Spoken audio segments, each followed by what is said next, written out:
Hola amigos, bienvenidos a una nueva emisión de nuestro programa La Granja para que aprendamos del campo. Hoy nos encontramos en el municipio de San Pedro, en el Valle del Cauca, a unos 10 minutos de Tuluá.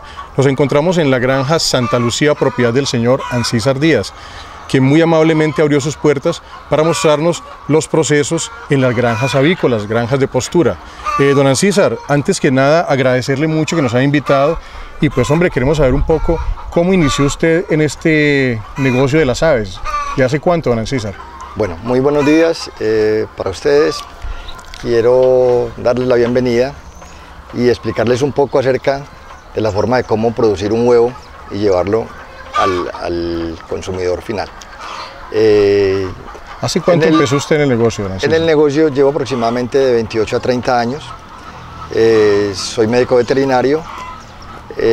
Siempre he estado en el sector de avicultura y posteriormente he desarrollado mi propia granja para producir huevo y para levantar pollitas, que es otro de los negocios que tengo alternos en el mismo negocio avícola.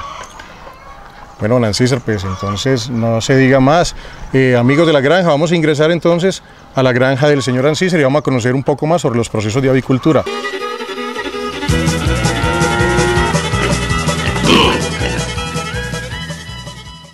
Amigos de la granja, nuevamente estamos acá en la granja Santa Lucía en compañía del señor Ancísar Díaz. Estamos en uno de los galpones. Queremos preguntarle al señor Ancísar, pues, lo más básico y lo esencial es cómo debemos recibir las pollitas. También queremos saber cuáles deberían ser las dimensiones o cuántos metros cuadrados por ave debemos tener, cuántos nidos, en fin. La idea es que don Ancísar, que es la persona que más conoce sobre este tema, nos explique un poco sobre él. Don Ancísar, por favor. Bueno, nuevamente bienvenidos. Voy a hacerles un resumen de cómo iniciar una explotación avícola para pequeños, medianos avicultores y contarles acerca del negocio. Los galpones para el recibimiento pues deben tener un alistamiento especial. Ese alistamiento básico es por la calefacción de las pollitas, que durante las primeras 2 o 3 semanas deben estar a unas temperaturas adecuadas, acordes con la parte que vienen desde la incubadora y se reciben generalmente ya en túneles, si es posible, que son fabricados de acuerdo a la experiencia de cada persona. Se pueden hacer directamente con lona o si no en galpones cerrados, como lo hacen las explotaciones grandes ya y en ambiente controlado. En nuestro caso pues somos una empresa de pequeño y mediano productor. Al momento de la llegada se utiliza una criadora de gas por cada 1000 pollitas. Se utilizan bebederos, uno por más o menos 80 pollitas.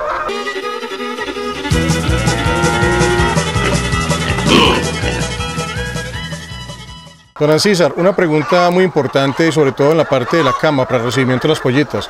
¿De qué tamaño debe ser la cama? O sea, ¿cuántos centímetros debe tener? ¿Cuál es la cama ideal para ellas? Bueno, generalmente las camas que utilizamos son de acorde al sector del país también donde nos encontremos. En nuestro caso utilizamos viruta de madera, cisco, lo que llaman normalmente cisco. En algunas partes del centro del país lo hacen con cascarilla de arroz también, es de acuerdo al sector. Generalmente se hace una capa de 5 centímetros y, como le digo, círculos para recibir de a 1000 pollitas sería lo ideal. Ya en explotaciones grandes pues lo hacemos a través de túneles y de ambientes controlados, pero es muy importante los controles de temperatura. Don Ancísar, ¿qué raza maneja usted aquí específicamente? En este momento la raza de estas aves es Babcock, pero existen otras líneas de producción de huevo rojo también en el país. He escuchado sobre razas ligeras, semipesadas, pesadas. ¿Qué tipo de raza es esta? Ya las líneas, ese concepto ha cambiado un poco. Sí. Anteriormente las líneas pesadas eran las líneas rojas y las líneas livianas eran las líneas blancas. Pero con la genética y con la parte ya comercial ha venido ya a verse que una ave en producción de más o menos unos 1800, 2000 gramos están entre las razas semipesadas, y el huevo y el tamaño del huevo, de la diferencia entre una ave de línea blanca y una de línea roja, ya no es tanta la diferencia como anteriormente. ¿Cuándo comienzan el ciclo de postura básicamente las aves, don? Aproximadamente están iniciando entre 16 semanas y media y 18 semanas. Ese es el tiempo. ¿Tiene una relación específica edad-peso? Totalmente. El peso y la uniformidad de los lotes en los levantes son definitivos para saber que llevamos unas muy buenas aves al momento de iniciar producción. La uniformidad se mide semanal, los pesos se miden semanal y debemos de determinar un levante a las 18 semanas, siquiera con el 90% de uniformidad. Ese tipo de razas, o digamos, hablando en forma general, ¿cuántos huevos puede colocar una gallina en todo su ciclo de producción? El número de huevos, nuevamente les comento, las líneas hoy día han aumentado ya también el número de huevos al final, el número de huevos ave alojada. Anteriormente manejábamos aves hasta 70 semanas, hoy ya lo hacemos hasta 85-90 semanas de edad. De hecho, el sistema que conocíamos como replume o una nueva ciclo productivo ha reducido por el alargamiento de las etapas productivas del ave y estamos teniendo aves ya de 90 semanas terminando el ciclo de producción por 70-72%.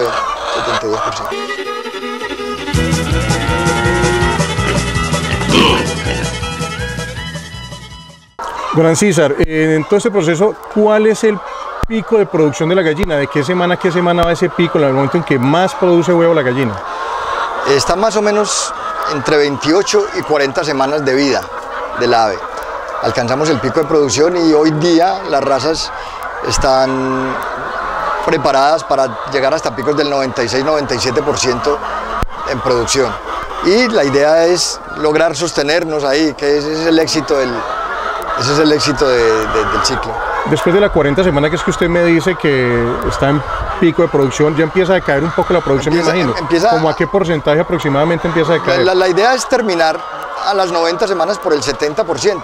Es una curva muy leve que de pronto les puedan regalar unas gráficas para que entiendan más fácil cómo va de acuerdo a las semanas, van terminando ya su ciclo.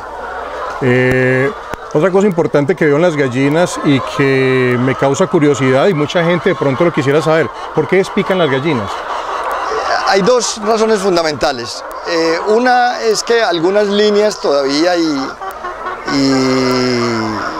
han reducido, en esa parte genética le han trabajado, es el canibalismo. Canibalismo. Para que ellas inclusive tengan mejor convivencia y no haya eso. Y lo segundo y principal es por el desperdicio del alimento. Que no seleccionen tanto el alimento con el pico Correcto, y entonces, como por la forma de aprender del ave, entonces ellas, cuando no están despicadas, pueden botar. También me doy cuenta que les dan, creo que es calcio, ¿no? ¿Cuál es el nombre exacto? Sí, después de determinada de las aves, pues la calcificación es menor, los depósitos de calcio es menor, entonces hay dos formas de hacerlo, que la que es técnica y correcta es aumentar los porcentajes de calcio en las dietas, y la otra forma es adicionarles también en las horas de la tarde inclusive, algunos gramos de 2, 3, 4, 5 gramos de acuerdo a la edad por ave, y eso nos mejora. ¿Por qué en las horas de la tarde? Porque el ave, después de que termina el consumo, el metabolismo de la molleja, que es el principal órgano digestivo del ave, entonces empieza a mejorar los depósitos para que al otro día la formación y los depósitos del calcio sean mejor. Qué bueno, don Ancísar. Don Ancísar, otra pregunta pues muy importante. Cuando ya recibimos nuestras pollitas, las tenemos en nuestro gallinero, a ver, de pronto, ¿cuál es el plan de vacunación ideal o cuál es el plan de manejo como para poder llevar de forma preventiva el manejo en estas gallinas y no tener de pronto que recurrir tanto a medicamentos? César, esa es una de las preguntas más importantes y tal vez donde está el éxito de la producción. O sea, un buen levante conlleva a unas aves de muy buena producción. El tema sanitario debe ir muy ajustado a la zona donde se está haciendo la explotación avícola. Normalmente y en todo el país pues tenemos unas enfermedades que ya están identificadas, con las cuales convivimos todos los técnicos y que deben de estar incluidas en el programa sanitario, como son Newcastle, como es bronquitis, como es gumboro. Y hay otras enfermedades que en algunas partes del país no se presentan, entonces no se incluyen dentro de los programas vacunales. Pero es muy importante saber que unas aves bien levantadas van a ser muy buenas productoras. Ese es el éxito, una buena uniformidad, un buen peso al momento del inicio de la producción, y eso se consigue haciendo muchas cosas adicionales a un plan de vacuna. Entonces tiene que ver los despiques, tiene que ver la calefacción, los consumos son importantes, el grano que consumen durante las primeras 2 o 3 semanas, el tipo de alimento que se cambia durante eso nos va a hacer llegar a una ave lista para iniciar producción a las 16 semanas y media, 18 semanas. A nivel de desinfección, para mantener nuestros corrales desinfectados, mantenerlos de pronto la carga bacteriana bajita, ¿qué productos se pueden usar o qué se debe hacer? Generalmente utilizamos yodados, utilizamos amonios cuaternarios para hacerlo, y las desinfecciones cuando se está haciendo los alistamientos pues son infecciones más rigurosas, lavado fuerte, jabones neutros, formol específico en los galpones vacíos, y ya cuando las aves están, hay productos ya que son menos dañinos y nocivos para las aves, como los yodados. Otra cosa muy importante y que tiene que ver básicamente con el manejo de la cama o lo que pasa con la cama como tal. Yo escucho hablar mucho de camas húmedas. ¿A qué se debe que mucha granja donde uno va a ver que hay mucha humedad en la cama, debe ser tránsito rápido de alimento? ¿Qué es lo que pasa con eso? Bueno, se presenta principalmente en pollo de engorde. El pollo tiene un sistema, por su parte genética, mucho más sensible a que hayan cambios en la alimentación, a sufrir por problemas de eso.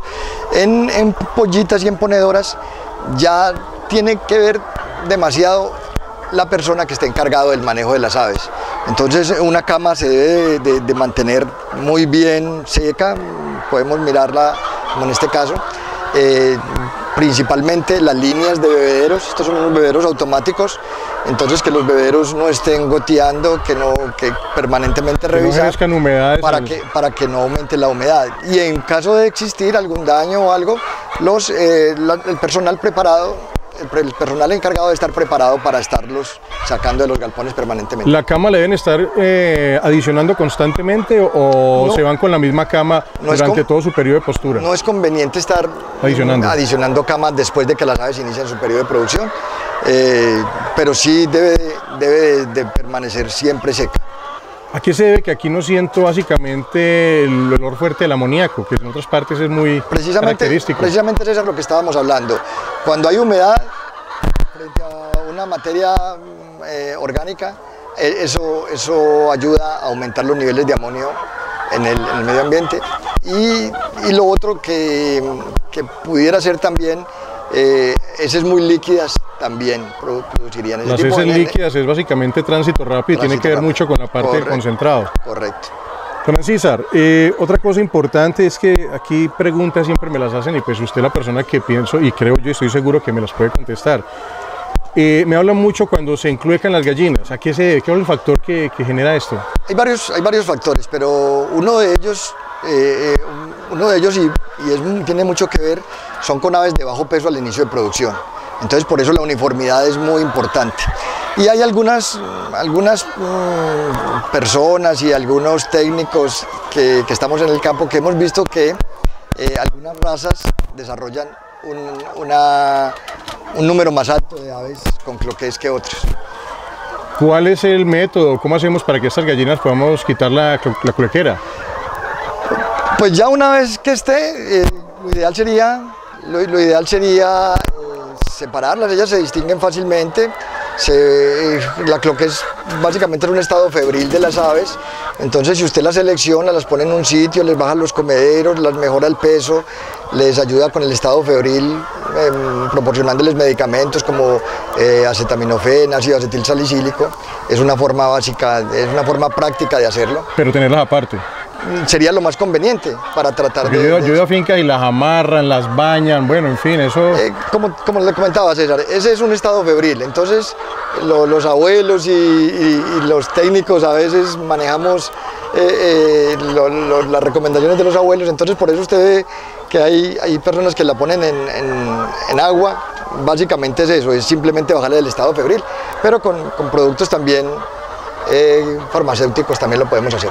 Bueno, como el tiempo acá es un poco corto, por lo menos para terminar en esta parte, don Ancísar, quisiera que me explicara qué factores, hablando ya de la parte de producción, cuáles son los factores que más inciden o que afectan la parte de la postura, que uno muchas veces va a granjas y no, estaba en 90% de postura, me bajó a 70%. ¿Hay algunos factores, aparte de las enfermedades, que incidan en esto? Pues muy fundamental, César, es la bioseguridad de las granjas. ¿Sí? Tiene demasiado que ver unas aves con un buen sistema de bioseguridad que hoy día están con normas por el ICA y por las federaciones que están encargadas de la parte avícola. Son normas que se deben de seguir y a las personas debe de quedar muy claro que eso no es solamente por norma, es no solamente eso, sino resultados también. Usted una granja biosegura, usted una granja con un estado sanitario bien, pues lo más normal es que va a tener un buen número de huevos producidos por cada ave. Entonces, fundamental la bioseguridad, esa es una de las normas que tiene que ver. Bueno, don César, terminamos esta parte acá, se nos quedan de pronto muchas preguntas dentro del tintero. Pues obviamente hay que hablar mucho, pero el tiempo es un poco más corto, de pronto esto nos va a dar para otro nuevo programa. Por el momento podemos ir a la zona de selección de huevo y mirar a ver cómo es este proceso. Entonces, amigas de la granja, dentro de un momento nos vemos en la bodega de selección de huevo y para que estemos atentos y observemos cómo es este proceso. Ya regresamos.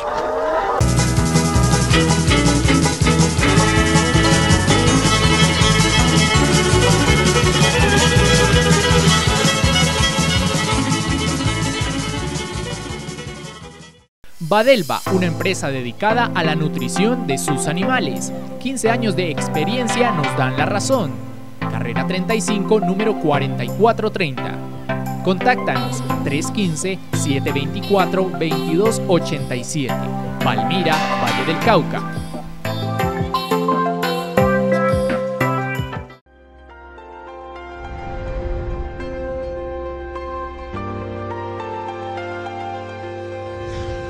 Ingaso Farm, empresa líder en el sector de la nutrición animal, centra su actividad en la alimentación porcina, especialmente en las primeras edades. Ingaso Farm ofrece siempre los mejores productos, gracias a una constante investigación, un moderno sistema de producción y un minucioso control del producto. Ingaso Farm comenzó su actividad en los años 80 y pronto se consolidó como líder en toda la península ibérica. En 1997 emprendimos con paso firme la exportación de nuestros productos. Hoy nuestras fronteras se expanden constantemente. Con la inauguración de una nueva planta en el norte de España y la incorporación al grupo Faes Pharma, hemos alcanzado nuevas cotas de calidad y prestigio. Ingaso Farm adquirió un compromiso con sus clientes y su éxito en esta misión se traduce en la gran confianza depositada en nosotros durante estos últimos 30 años.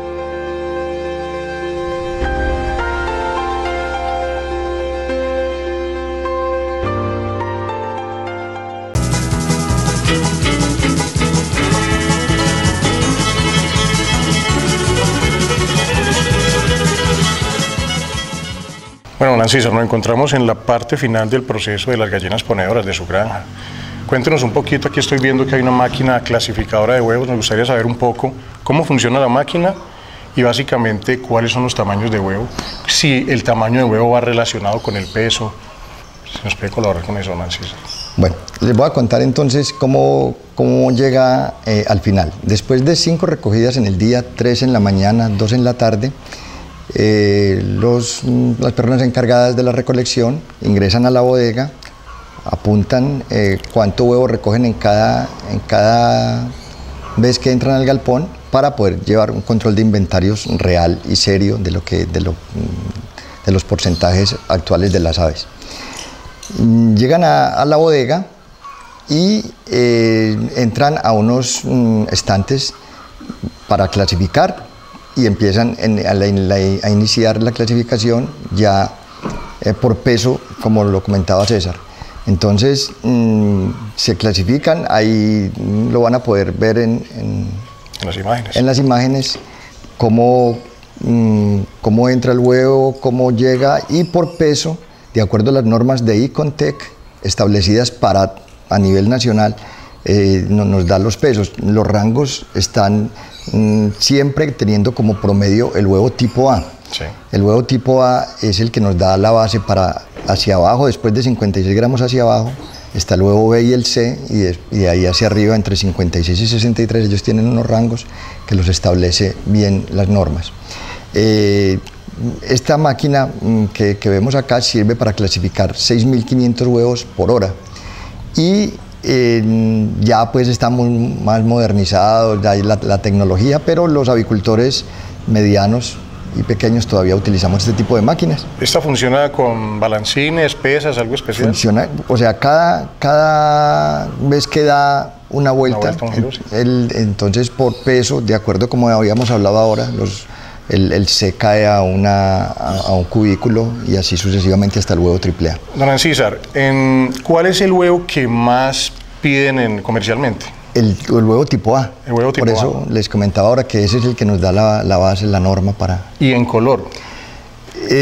Ya cambió casi a nivel nacional, cambió la percepción. Antes manejábamos el 70 al 80% de huevo blanco, ahorita manejamos casi el 90% de gallinas rojas en el país. Sí, porque siempre he escuchaba desde mis abuelos, les gustaba mucho el huevo blanco, pero preferiblemente hoy en día es el huevo rojo. Bueno, aunque hay algunas, se ha sectorizado el país, y hay algunas zonas del país que todavía piden huevo blanco y mercadean huevo blanco, y es muy complicado para ellos adaptarse. ¿Hay alguna diferencia en precio entre el blanco y el rojo? Algunas veces generalmente coge más precio el huevo rojo que el blanco, pero en algunas etapas de escasez de huevo blanco, entonces en esa zona también ese es el mercado ya interno de cada sector. Bueno, esto me lo van a preguntar muchas personas que ven el programa nuestro, el programa del campo, que básicamente no saben mucho del campo. ¿En qué incide el color? ¿En la raza de la gallina o en pigmentación a través de...? No, en la raza de la gallina, porque hay razas especializadas en producir huevo blanco, tipo la Highline tiene una línea blanca, y la que está muy comercial, la línea Loman, la LSL también. Y ya pues, como les digo, el 80-90% del sector está produciendo huevo rojo. Y como para terminar un poquito, hablemos de la parte económica. ¿Cómo está el precio del huevo? ¿Cómo se ha sido el comportamiento durante todo el año? Bueno, ese sí también es relativo, y es muy de acuerdo a la oferta y la demanda.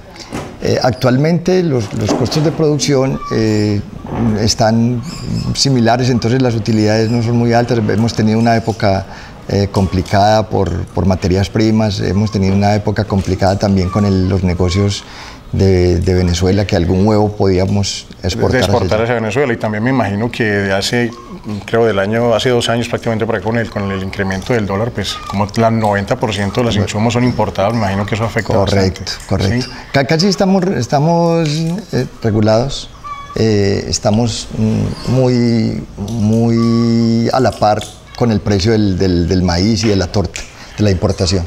Pero esto no tiene que ver que el huevo de pronto sea... la producción de huevo no es cíclica, o sea, como ocurre muchas veces con otras producciones como la porcicultura, ¿no hay ciclos como tal? Ya no existe. Anteriormente la gente esperaba producir huevo para Semana Santa, para la época de diciembre. No, ahorita durante todo el año las empresas grandes tienen una misma capacidad de producción, y tienen casi programados los próximos 5 años de cómo va a ser. Este es un programa que es dirigido para medianos y pequeños productores. ¿Cómo es digamos así, la lucha contra las grandes empresas, ustedes como productores, pequeños y medianos? Sí, inclusive que hemos reducido en número ya también los avicultores medianos y pequeños. Yo creo que el éxito de poder mantenerse radica en el mercadeo del producto final. En cómo mercadear el producto final, cómo llegar directamente al consumidor. Que esa es de pronto la parte donde podríamos, porque en costos de producción frente a los precios en los que ellos pueden adquirir los alimentos, nosotros estamos muy por encima, ¿no? Muy por encima nosotros, correcto. Bueno, don César, también tengo entendido, y pues como lo hemos explicado anteriormente, usted vende gallinas, ¿no? Vende pollitas. Ese es otro negocio que desde hace unos 20 años hemos tratado de ir haciéndolo cada vez mejor, de poder brindarles a los avicultores pequeños y medianos, ya las aves con un ciclo completo de un programa sanitario sí. Total, ya vacunadas, con despique y que tengan un buen peso y uniformidad al final. Eso es un negocio que ha sido difícil poderlo establecer porque tiene también ya mucha competencia. Las empresas muy grandes han logrado también entrar en ese mercado y los que nos dedicamos a eso, pues básicamente lo hacemos con los clientes que ya tenemos establecidos y lo hacemos más por una buena calidad que por... Bueno, don César, antes que nada, pues agradecerle que nos ha invitado aquí a su granja espectacular. ¿Cuántas gallinas tiene en este momento? En este momento hay 16.000 aves en producción. Bueno, espectacular, le agradezco mucho que nos ha abierto sus puertas. Antes que nada, le deseo muchos éxitos en sus proyectos, que le siga yendo muy bien. ¿Nos podría regalar su número telefónico, por favor, por si alguien está interesado en comprar pollitas? Gracias, César. Sí, espero también haberles ayudado a solucionar muchas dudas que tenían sobre el sistema de avicultura para pequeños y medianos productores. Si requieren alguna información o alguna asesoría, el teléfono es 317-403-0301. Ahí se pueden comunicar conmigo y con gusto les voy a colaborar. Bueno, don César, le agradezco nuevamente y amigos de la granja, quedamos con una cita para una próxima emisión para que aprendamos del campo. Muchas gracias, amigos. Hasta ahí, gracias.